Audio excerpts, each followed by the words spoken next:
Futbalistami cez víkend nezaostávali ani druholigoví basketbalisti, keď na domácej palubovke získali cenný skalp súpera z Košíc.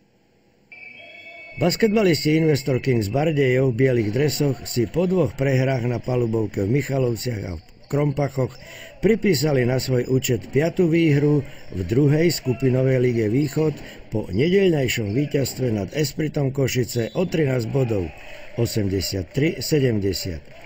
Po vyrovnanom polčase ten skončil vedením domácich o 2 body 40-38. Zaujímavá partia pokračovala aj po prestávke.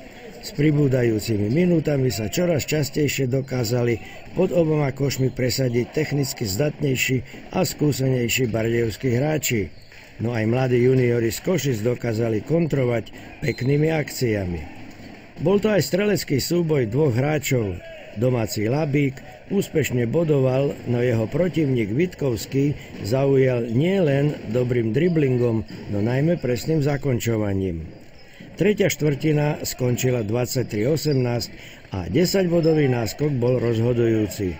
Klabíkovi, ten bol autorom 24 bodov, sa v úspešnosti približil Zakopčan, dal 18 bodov. Alexovič s Čekyňom pridali po 9.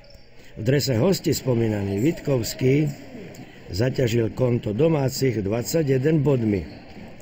V najbližšom kole si Bardejov zahra doma so Sabinovom a mal by odohrať odložený zápas v Rožňave.